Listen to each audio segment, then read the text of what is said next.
1917 से चल रही कंपनी 115 साल पूरे कर चुकी है।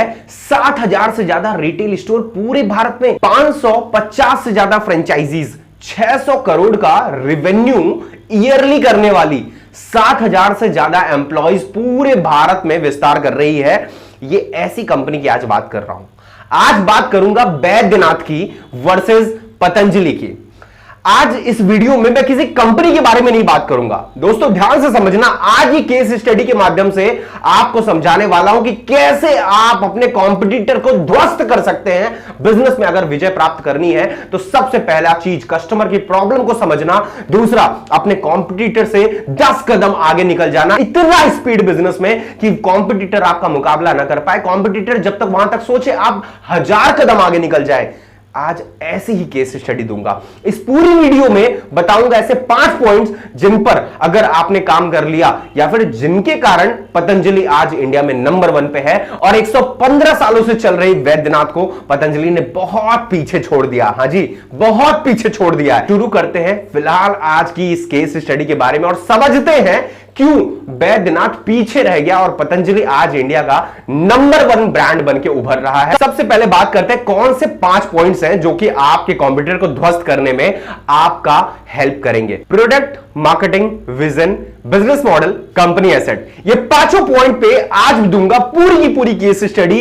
कैसे पतंजलि ने अपना बिजनेस मॉडल स्थापित किया, कैसे उसने अपनी मार्केटिंग स्ट्रेटजी को थोड़ा डिफरेंट रखा और कैसे उसने पूरे भारत को कैप्चर किया बहुत ही कम समय में और बैद्यनाथ डाबर जैसे ब्रांड को उन्होंने कहीं ना कहीं पीछे छोड़ दिया और आज इंडिया की नंबर 1 ब्रांड बन चुकी है। अगर आपको अपने बिजनेस में आगे बढ़ना होगा तो सबसे पहला पॉइंट होता है यहां पे आपका प्रोडक्ट। मतलब आपका कॉम्पिटिटर जिस प्रोडक्ट पे काम कर रहा है उस प्रोडक्ट पे आपकी एक्सपर्टीज होनी चाहिए। अपने हिसाब से कंपनी कभी भी प्रोडक्ट नहीं मैन्युफैक्चरिंग करती है, कंपनी कस्टमर डिमांड पे चलती है। जी हां, अगर मैं बात करूं जहां पे पतंजलि की, तो उसने आयुर्वेदिक को तो अपना हथियार बनाया ही बनाया, साथ में beauty product, daily need product, even that market में जिस जिस चीज की रिक्वायरमेंट आती गई कस्टमर सिग्नल देता है। हालांकि आपका बिजनेस अगर समझ पाए तो कस्टमर ने जिस जिस चीज का सिग्नल दिया, कस्टमर की जो जो नीड आती गई, उस पे पतंजलि ने अपना प्रोडक्ट लॉन्च करते गया। आज Patanjali Ayurveda, personal care, health care, food product, इन सभी पे अपना पकड़ बना चुका है। लेकिन बैद्यनाथ ने खुद को इंप्रूव नहीं किया। बैद्यनाथ ने कस्टमर के सिग्नल को नहीं समझा, अपने आप को एक सैचुरेटेड मार्केट में रहने दिया और इसलिए आज भी बैद्यनाथ सिर्फ और सिर्फ 2 बड़े प्रोडक्ट पे काम करता है। पहला है आयुर्वेदिक और दूसरा है हेल्थ केयर। बाकी नीड्स पे वो आ ही नहीं पाया क्योंकि वो अपने आप को सैचुरेटेड मार्केट में रख पाया, जिसके कारण से सबसे पहला पॉइंट जो विनर होता है वो है आपका पतंजलि, क्योंकि पतंजलि ने कस्टमर के सिग्नल को समझा और प्रोडक्ट रेंज बढ़ाते गया। अपने आप को स्केलेबल करने के लिए उसने वर्टिकल ग्रोथ का बिजनेस मॉडल समझा। जी हां, वर्टिकल ग्रोथ बिजनेस मॉडल समझना चाहते हैं? वर्टिकल ग्रोथ बिजनेस मॉडल क्या होता है? एक बिजनेस में 2 ही मॉडल यूज किए जाते हैं, वर्टिकल और हॉरिजॉन्टल। ये दूसरा टॉपिक है। अगर इस टॉपिक में वीडियो चाहते हैं तो नीचे कमेंट बॉक्स में लिखिएगा, पूरी केस स्टडी बनाऊंगा। वर्टिकल और हॉरिजॉन्टल बिजनेस ग्रोथ मॉडल क्या होता है, कैसे बिजनेस बढ़ाया जाता है। अभी समझते हैं इस टॉपिक के बारे में, जिसके कारण प्रोडक्ट की लड़ाई पतंजलि ने जीत ली और अपना प्रोडक्ट रेंज बहुत बड़ा किया और हर कस्टमर के घरों तक पहुंचने की कोशिश की। दूसरा, मार्केटिंग स्ट्रेटेजी। पतंजलि की मार्केटिंग स्ट्रेटेजी एकदम क्लियर है। टारगेट मार्केटिंग करती है, फेस वैल्यू प्रेजेंट करते हैं बाबा रामदेव जी, और सबसे बड़ा इनका हथियार है डिजिटल मार्केटिंग।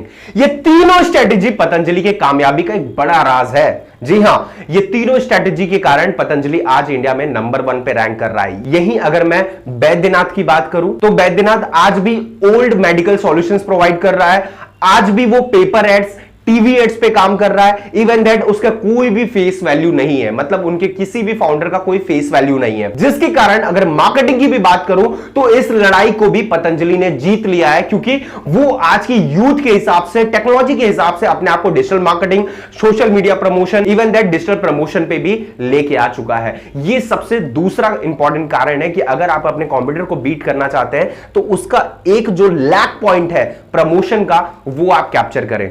तीसरा, वैसे तो वैद्यनाथ और पतंजलि दोनों इंडियन कंपनी है, लेकिन पतंजलि ने क्लियर किया कि वी आर स्वदेशीज, मतलब कि हम स्वदेशी हैं, हम इंडियन मीट प्रोडक्ट बनाते हैं और इंडिया में ही सेल करते हैं। मतलब एक इंडियन होने का प्रेजेंटेशन जो उन्होंने किया है, जो एक इंडियन को एकजुट करने का प्रेजेंटेशन किया, जिसके कारण पूरा का पूरा इंडिया उनके साथ जुड़ गया और उनके प्रोडक्ट को पसंद करने लगा, क्योंकि स्वदेशी का जो नारा था कैप्चर किया हर उस इंडियन को जो कि कहीं ना कहीं थोड़ा सा राष्ट्रवाद है, जिसमें थोड़ा सा नेशनलिज्म है। और पतंजलि ने इसी कारण make in India and use in India का नारा भी दिया था।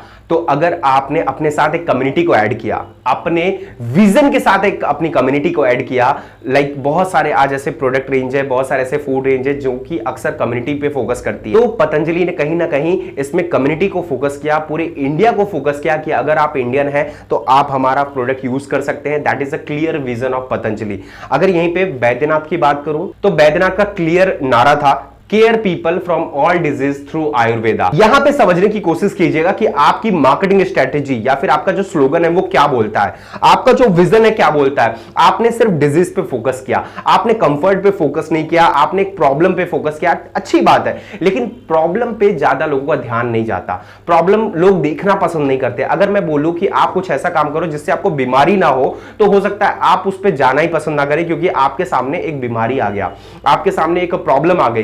तो प्रॉब्लम पे फोकस अगर आप करवाते हैं तो कहीं ना कहीं आपकी मार्केटिंग थोड़ी सी लैक हो जाती है।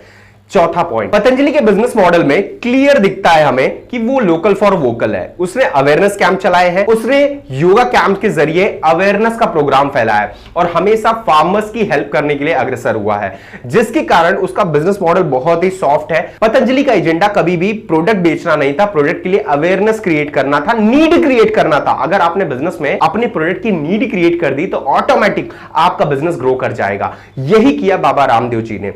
योगा के माध्यम से सबसे पहले लोगों में नीड क्रिएट की, लोगों में अवेयरनेस क्रिएट किया पतंजलि के लिए, आयुर्वेदा के लिए और बहुत सारे योगा आसन्स के लिए। आफ्टर दैट उन्होंने धीरे धीरे अवेयरनेस के जरिए बताना शुरू किया कि अगर आप ये यूज करेंगे तो आपको ये बेनिफिट है, ये यूज करेंगे तो आपको ये बेनिफिट है। उन्होंने फार्मर्स को एकजुट किया कि फार्मर्स से हम डायरेक्ट प्रोडक्ट परचेस करेंगे बहुत ही कम कॉस्ट में, ताकि हम कम कॉस्ट में सप्लाई कर पाए। तो ये एक बहुत अच्छा बिजनेस मॉडल उन्होंने स्टैंड किया अपने बिजनेस के लिए। वहीं अगर मैं बात करूं वैद्यनाथ की, तो वैद्यनाथ ने भी अवेयरनेस प्रोग्राम चलाया, लेकिन उन्होंने उसके लिए बुक निकाले। और आज का यूथ कहीं ना कहीं सिग्नल दे रहा था कि बुक मुझे पढ़ना पसंद नहीं है, मुझे फिजिकल ट्रेनिंग चाहिए, मुझे फिजिकल अवेयरनेस चाहिए। अगर मैं बात करूं आयुर्वेदा के बारे में, उन्होंने अवेयरनेस कैंप चलाए, लेकिन वो सिर्फ बुकिश लैंग्वेज में, वो सिर्फ बुक के लिए। उन्होंने स्कूल कॉलेजेस के साथ टाई अप किया, यूथ को उन्होंने एकजुट करने की कोशिश की, लेकिन एक्चुअली में अगर मैं बात करूं आयुर्वेदा या थोड़ा सा जड़ी बूटियों के लिए यूथ उतना ज्यादा रेडी नहीं होता, तो बहुत कम लोग उनके साथ आ पाए। उनका फोकस हमेशा मेडिसिन मैन्युफैक्चरिंग पे था, जहां पे पतंजलि का फोकस था हमेशा प्रॉब्लम सॉल्विंग प्रोडक्ट्स पे। मतलब जिस चीज का कस्टमर ने सिग्नल दिया वो प्रोडक्ट वो लेके आ जाते थे। तो इसलिए बहुत ही ज्यादा डिफरेंस है इन दोनों के बिजनेस मॉडल में, और कहीं ना कहीं customer oriented business model Patanjali ने स्थापित किया, इसलिए ये पॉइंट भी पतंजलि ने ही जीता था। और पतंजलि यही कारण है कि लगातार टॉप पे बनता आ रहा है। लास्ट पॉइंट, एसेट कंपैरिजन की अगर मैं बात करूं पतंजलि की, तो लगभग 2500 प्रोडक्ट रेंज है, जिसमें से 300 सिर्फ मेडिकल है, बाकी सब डेली नीड्स के ऊपर, हेल्थ केयर के ऊपर है। अगर मैं बात करूं उनकी फ्रेंचाइजीज या रिटेल स्टोर की, तो total 47,000 retail store, 3,500 franchises, 18 state को कवर करते हैं। सिर्फ 14 सालों में ये सब कुछ उन्होंने बिल्ड किया। वहीं अगर 115 सालों से चल रही बैद्यनाथ की बात करूं, 7 लाख रिटेल स्टोर, 5,500 फ्रेंचाइजीज, सिर्फ 300 प्रोडक्ट रेंज के साथ अपने आप को सैचुरेटेड करता चला गया, अपने आप को कम में बहुत ज्यादा फैसिलिटीज देने की कोशिश कर गया।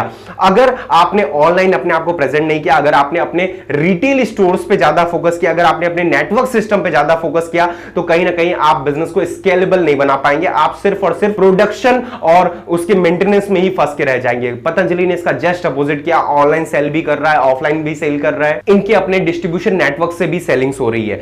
दोस्तों ये पांचों पॉइंट आपके लिए गेम चेंजिंग हो सकते हैं। इन पांचों पॉइंट्स पे अगर आपने ध्यान दिया तो आपको क्लियर समझ में आएगा कि पतंजलि और वैद्यनाथ की केस स्टडी में बहुत ज्यादा गैप नहीं है। दोनों सेम फील्ड पे, सेम सेक्टर पे काम कर रहे हैं, लेकिन कस्टमर सिग्नल को समझने के कारण आज पतंजलि नंबर 1 पे जा पहुंचा है। और ये कंपनीज अभी भी कहीं ना कहीं सर्वाइवल टास्क खेल रही हैं, कहीं ना कहीं सर्वाइव कर रही है मार्केट में अपने आप को ऊपर ले जाने के लिए। ये क्लियर मेथड है अगर आपने इन पॉइंट्स को समझा। मेरे साथ इस वीडियो में बने रहने के लिए, इस वीडियो को अंत तक देखने के लिए, और हां, पसंद आई इस वीडियो को, स्वदेशी के नारे को, पतंजलि को नंबर 1 पे ले जाने के लिए, इस वीडियो को लाइक, शेयर, कमेंट करने के लिए आपका तहे दिल से बहुत बहुत धन्यवाद। जय हिंद।